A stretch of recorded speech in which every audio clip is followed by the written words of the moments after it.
try to talk a little more about natural beauty while I'm not like doing things, so I could elaborate a little more on a few things.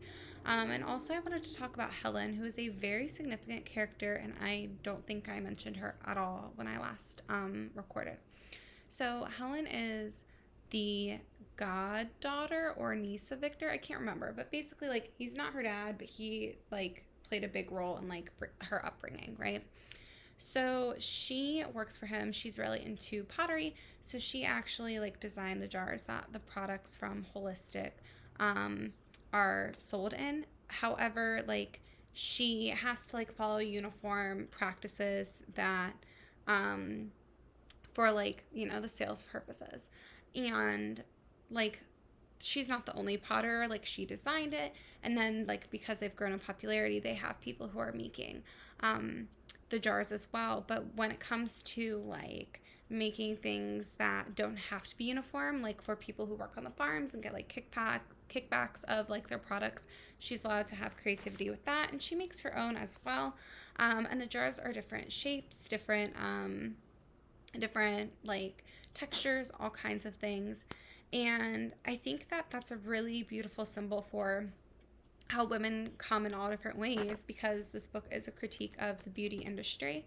And so the jars really do a nice bit of symbolism there. It's also ironic because Helen works for this company that is so bent on enhancing women by making them more uniform and human like. And I want to clarify, while yes, the supplements do make many characters begin to have westernized features, the way the features are described are also very like,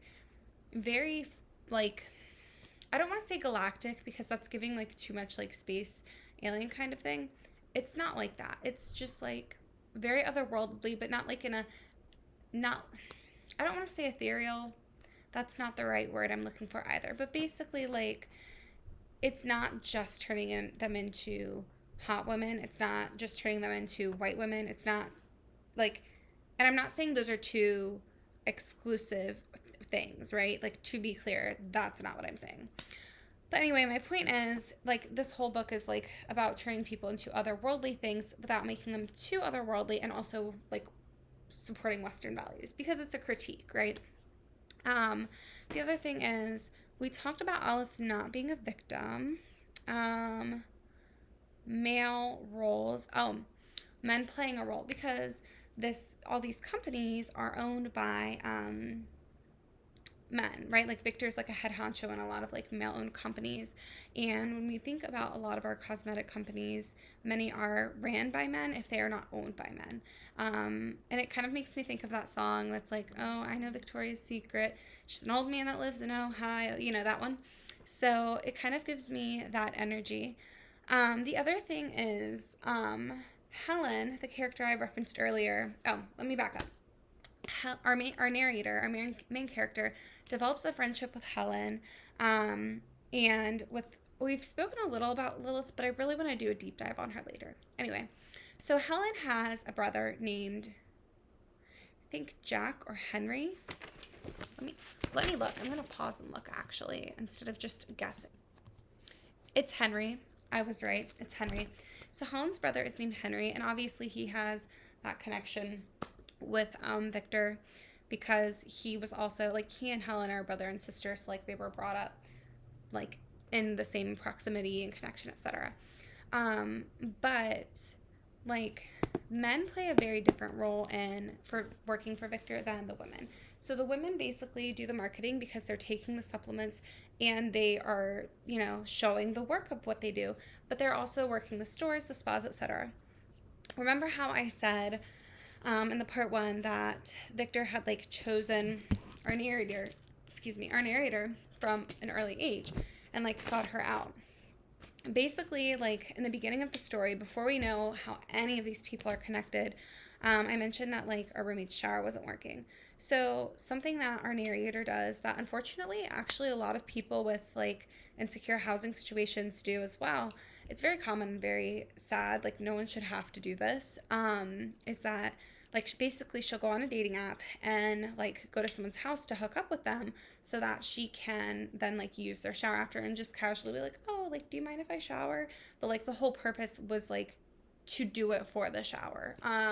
So basically, like I referenced how like the shower doesn't work in her apartment, so she got on a dating app that was like new, and I think they said it was called Eros, which is interesting because that is a Greek god who his whole deal is like he's supposed Greek, yeah, it's Greek, it's not Roman, he's Greek. His whole deal is he's like really hot and like lustful and stuff. Um, yeah, yeah, I could describe him better, but this is off the top of my head.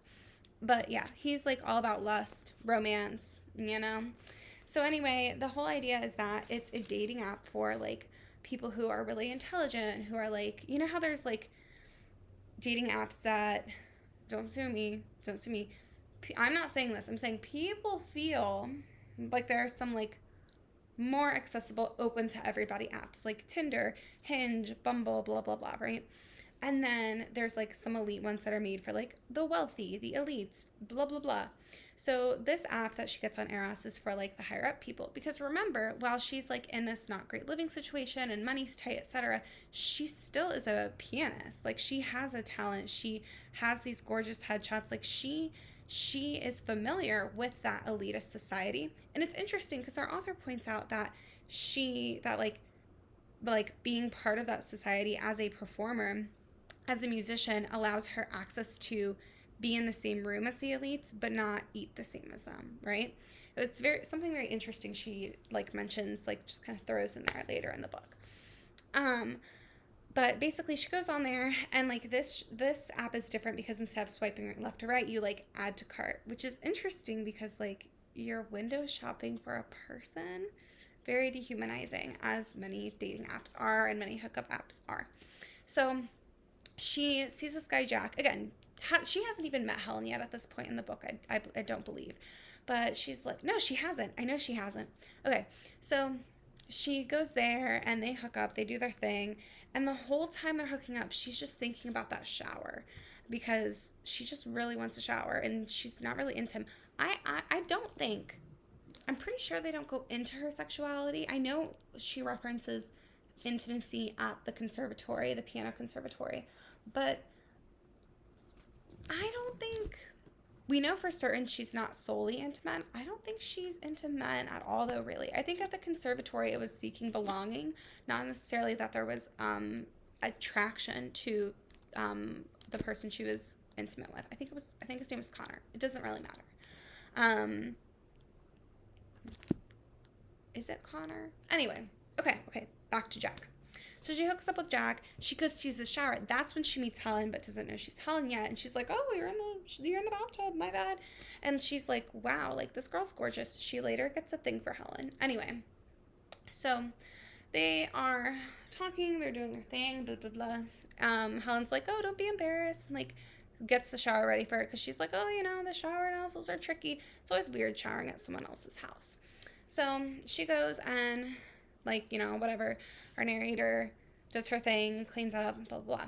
So later on, and mind you, she doesn't know about any of these connections to Victor, but apparently later we learn that Victor, he actually owned that app and it was not yet released to the public, but he allowed it so that it was available to her, and he used Jack to basically help lure in and target these women to be, like, sussed out to work for his store and to be experimented on at Apothecary.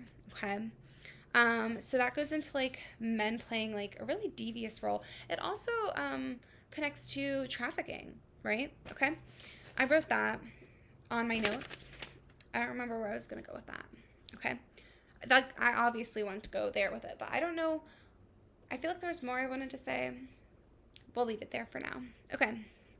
I did talk about the medical exploitation, and basically, like, in general, I think that speaks to the history of poor women's health care and basically medical trauma and medical assault upon women.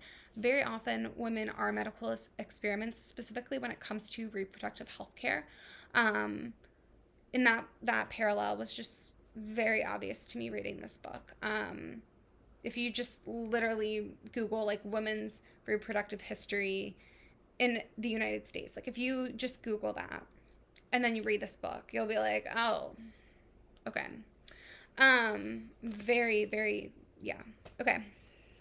Um, Animal exploitation. I wrote exploitation. Why did I write that? Let me think for a minute. I wrote it for a reason. I wrote it for a reason. I'm gonna pause. Let me see. So I can't remember why I wrote animal exploitation. I know that there is like use of resources. Like I mentioned, they drug the worms and like literally pull like the silk out of them, things like that. Um, and like they do have like birds pick like um spoiler, the dead bodies, like flesh apart and like help it break down and things like that. But um I'm wondering if there was something more specific I meant. If I remember, I'll come back to it. Anyway, after that, I wrote misuse of religious and slash cultural practices for profit. This is everywhere, okay? All the time in marketing, people will be like, oh, it's this new discovery of how back in ancient times things were done this way or that way and women were hotter for it. Like, that happens all the time in marketing. That's in like every sort of beauty thing. But more so, what I was referring to was less with the store and more so with like we said, like Victor is zero waste, right? And by the way, Victor's like not one of like Victor's probably a name we see less in this book than some of the other ones. Like I know I'm talking about him a lot because he's this powerful man, right? But he's not he's one of the less interesting people in this book, quite frankly.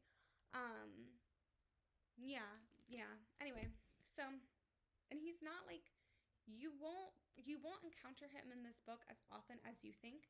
The reason I keep referencing him is because he kind of has his hand in everything. So by talking about these everyday experiences, we inherently are talking about him, which is what happens with a lot of oligarchies and such. Because if all these different products are made by the same people, you're essentially interacting with them indirectly every day, all day. Okay. Anyway, so what I was referring to when I say misuse of religious and cultural practices is that basically um, they have these like pits at the gunks is what they call like the farm area, um, and they say it's used for something. I don't remember what, but I'm gonna tell you what it's actually used for. Spoiler: I'm pretty sure I already said it in the last video, but whatever. If I didn't, or if you didn't watch it, spoiler. So they put the bodies of their victims in these like pits that are based off of um, like ancient burial pits. And the idea when they were initially formed by the community who made them was that like it would help the sun come in and bleach the bones and help with the decomposition. Like the vultures, like first off, it consolidates, right? So there's not like dead bodies everywhere. The other thing is basically like so they're in the pits. The birds can like eat them um, all in one place. And then like the sun comes and enters the pits and basically like bleaches the bones and helps with that decomposition. And they kind of like first they stole that idea, which is very disrespectful because for the initial people who were doing this, it was meant to be like a respected religious practice and of course commercializing everything. That's what Victor's doing. So he took that and was like, oh, this is because people want us to handle their body a certain way, blah, blah, blah, blah, blah. Like, we're respecting the followers of not our cult, but like our consumers. Da, da, da, da, da. Wasn't ever about that. He's hiding dead bodies. So he puts them in this pit. They have all these birds of prey who come and consume the bones. And then they have these like giant like heat like mirror things that like make sure the sun's like really hitting and like it like exacerbates like the decomposition process very quickly. So like yeah, it's like don't masquerade as caring about or like really respecting a former culture that was like showing, you know, doing certain burial practices and don't market that for your weird cult where you're killing people to make money and then you're selling their bones. Anyway, or ashes or whatever. Like yeah, so I wrote that. Um, let's see, what else did we not do? Um, I don't recall if I've spoken about scarcity trauma, but it's very important to talk about. So we're going to touch on it just a little bit. So scarcity trauma is trauma that comes from not having enough, right? Scarcity, literally trauma from scarcity. And so basically, our narrator's parents really suffered from that. While our narrator didn't have a ton growing up, she was like okay because her parents made those sacrifices for her. But they grew up, remember, during the, I believe, the Cultural Revolution of China. Yeah, Cultural Revolution. And, or they didn't grow up then, but like that's when they left China. And they were pianists there.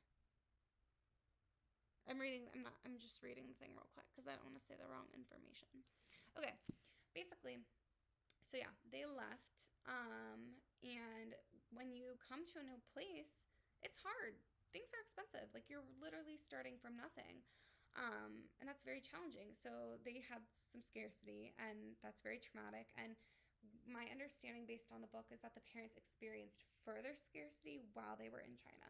So there's like one scene where, and again, our main character really speaks with so much love and admiration for her parents. Just so much, excuse me, just so much respect isn't a good enough word. Just like dedication, admiration. Like she's just, it's a beautiful thing. It's really beautiful how she feels about her parents.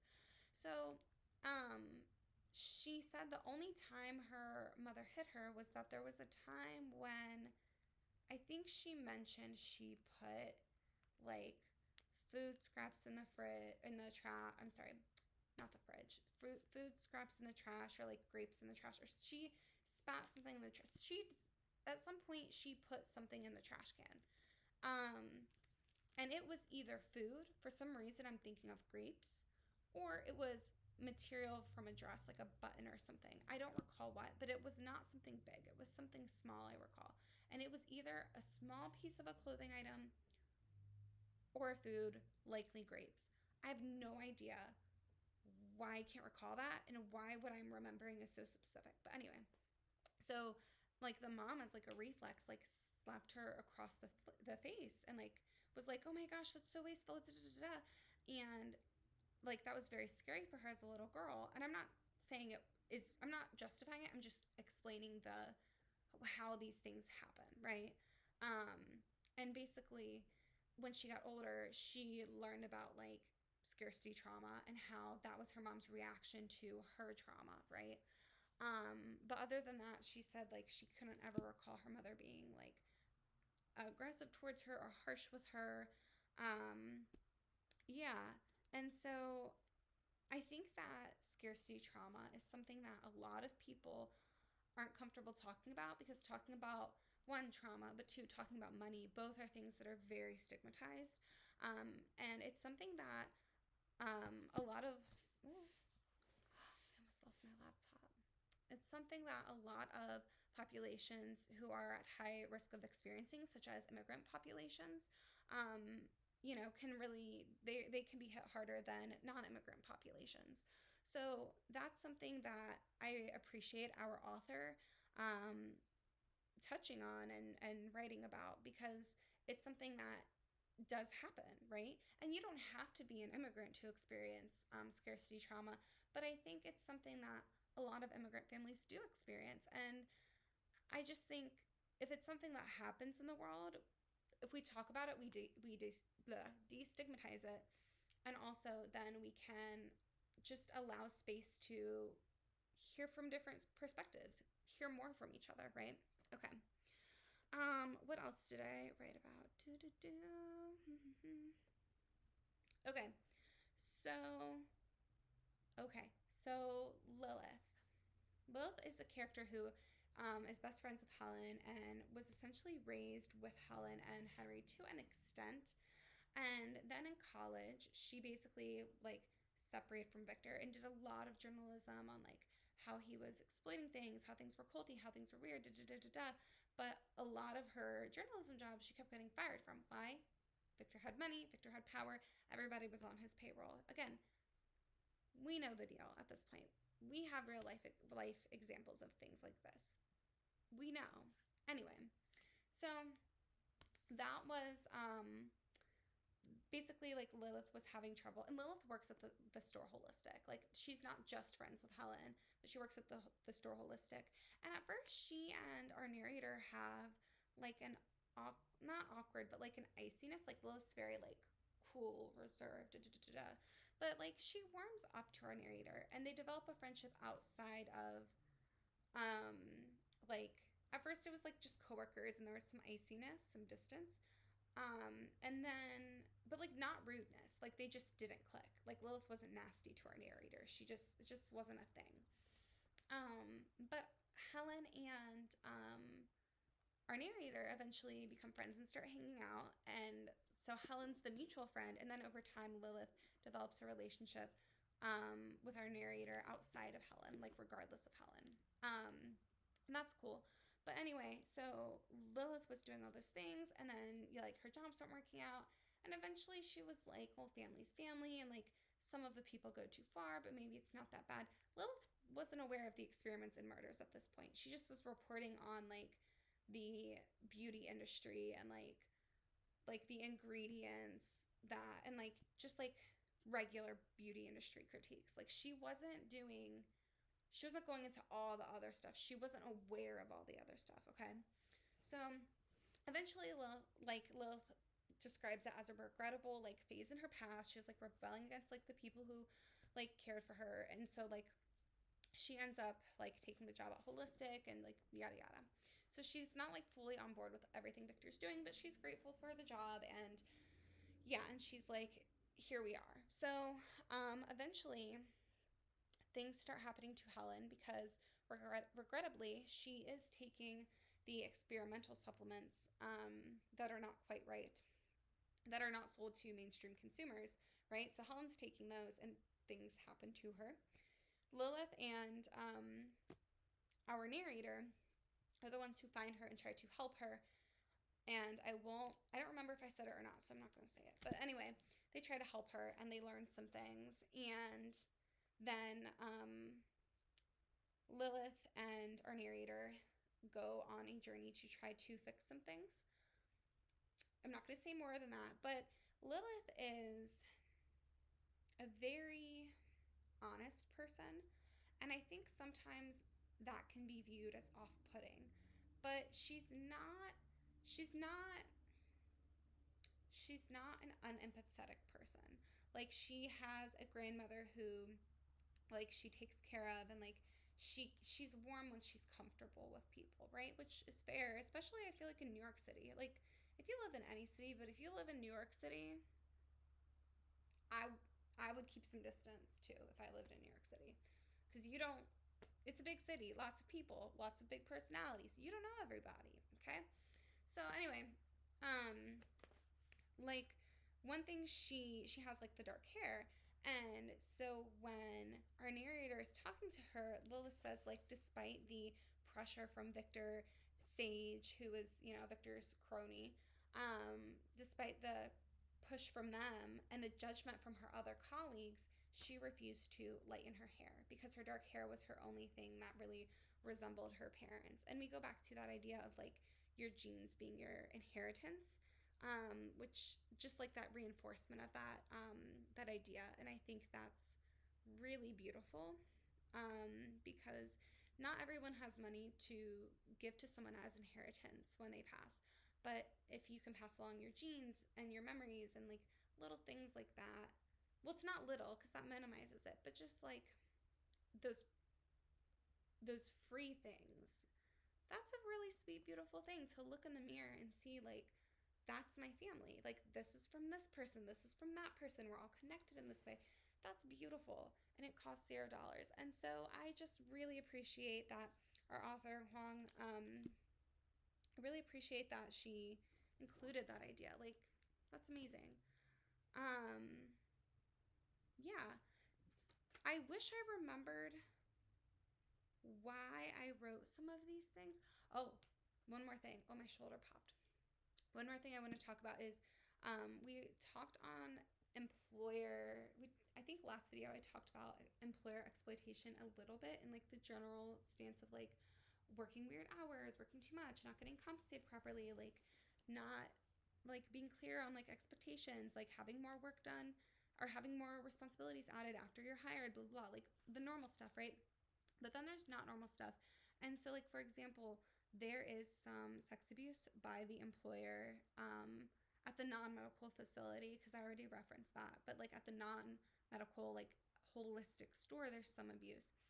And I think that that is an interesting nod to, I don't know, well, I won't say nod. My brain's making certain connections, and I don't want to say it's a nod to because that implies that the author like meant for this. And if I'm misinterpreting her work, then I don't want to assume, right?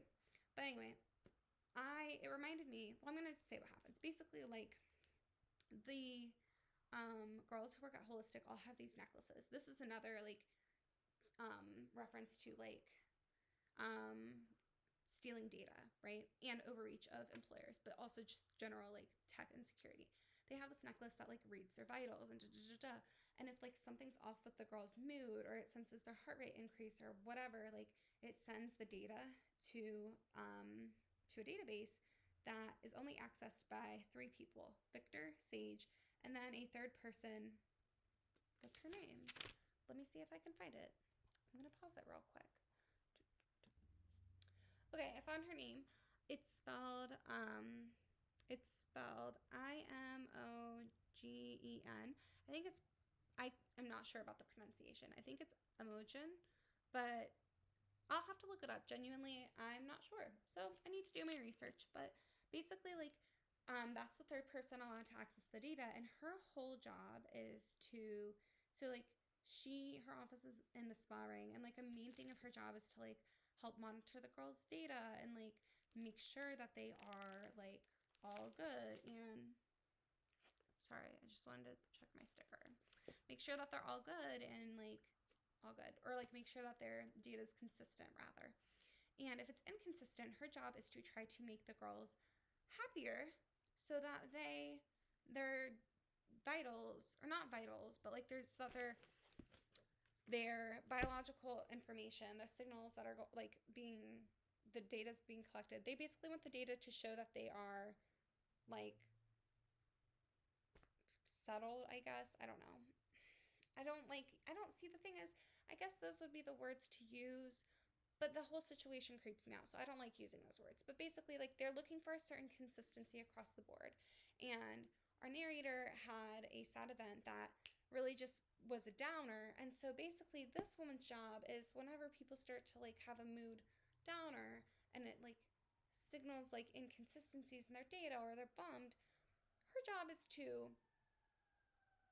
use some tools or do some manipulation to try to force their, hang on, that's the sirens again.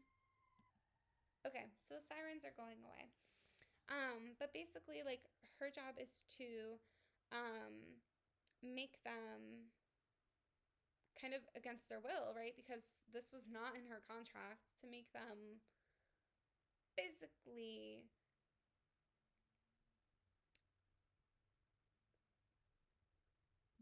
her job is to make them, their bodies have a reaction so that their data changes in the system. Basically, like, so they go from like, oh, I'm sad to like, oh, I'm happy, but they're not really, like, our narrator, when she has that experience that she did not consent to, is not happy. Like, she's uncomfortable because what the heck? Like, her boss is having her go to this office where this situation is happening. Like, what? No, most people are allowed to feel their feelings and be sad about something the night before without their boss making them get into weird situations the next day. Like, so messed up. So that goes into a lot of like data collection abuse, employer overreach abuse. Also, it just touches upon like in general how in society, like, we're not allowed to, it's considered like bad to have feelings. Like, bad feelings exist. It's part of life. It is what it is. People have highs and lows. That's life. You don't need to artificially try to correct it. And also, like, you like, obviously no one should be forced into uncomfortable situations. So Yeah, so basically, overall, this book touches on several things, and that includes like the experience of being raised by immigrant parents, kind of the dual identity that forms when you are living, like when you fully live in the United States, and like that's the place you're familiar with. You're very American, but also you're not just American, right? You have two identities existing at once. And to be clear, like I'm not saying those identities are at conflict. I'm just saying they both combine to make up an identity, right? It talks about different male roles within like how they can impact women in the beauty industry as far and also as far as like safety. Um, there's symbolism related to women just as people and their bodies. The whole thing is a critique of the beauty industry, medical industry, employer overreach. Um, what is it called? Surveillance, all of that. What else? Medical abuse, women not being girls. Um, what else?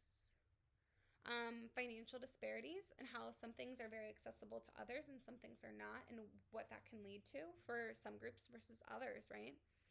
Um, Scarcity trauma, Western beauty standards being praised and other standards not.